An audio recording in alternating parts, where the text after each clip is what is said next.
श्री राम समर्थ। अक्टूबर 16। परनिंदा और विद्या का अभिमान मनुष्य को भगवान से हटाते हैं। परनिंदा जैसा पाप नहीं है।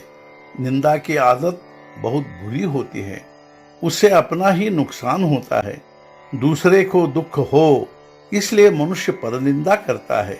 लेकिन वह सुनने के लिए वह आदमी क्या उपस्थित होता है? अतः हमें इससे क्या लाभ हुआ? निंदा के कारण हमारा मन अशुद्ध होता है। दूषित मन या दुष्कर्म मनुष्य को परनिंदा करने के लिए प्रेरित करता है। जिसे परनिंदा में रुचि है वह जाने कि भगवान उससे बहुत दूर है।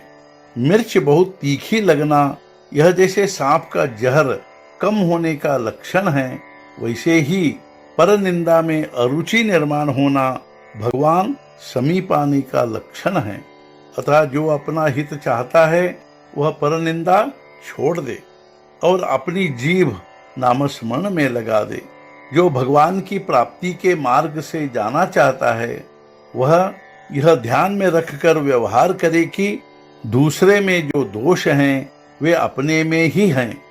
अवगुणों की घास अंतःकरण से निकालकर वहां भगवान का नाम रूपी बीज बोए।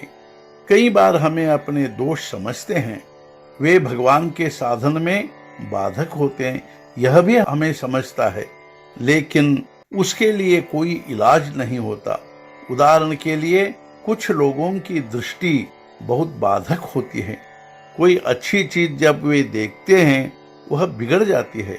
ऐसे कुछ दोष कई बार स्वयं सुधार नहीं सकते, किंतु सत्संगति का यदि लाभ हुआ तो ऐसा दोष भी मिट जाते हैं और सुधार होता है।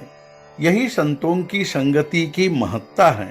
मनुष्य स्वयं अपने दोष बढ़ाने का प्रयत्न करता है, इसलिए उसका जीवन सुखमय नहीं होता।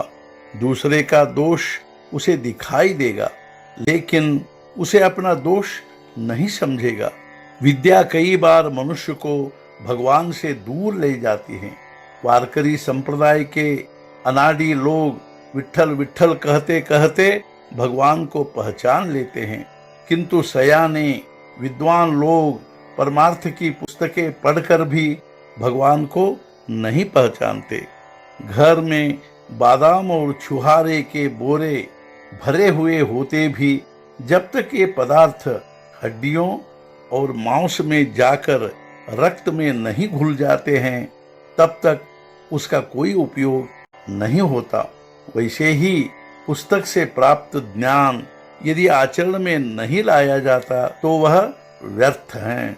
भगवान की प्राप्ति के लिए कोई परिश्रम न करे।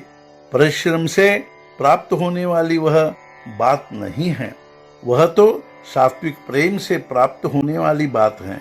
और प्रेम में होने वाले परिश्रम आदमी शीघ्र भूल जाता है। आप भगवान के प्रेम से सराबोर हो जाइए, आपस में प्रेम बढ़ाएं, तब सारा संसार आनंदमय प्रेममय दिखाई देगा और अंत में तुम अपने आप को भूल जाओगे। आज के मुख्य विचार: निंदा अपने साधन की होली करती है।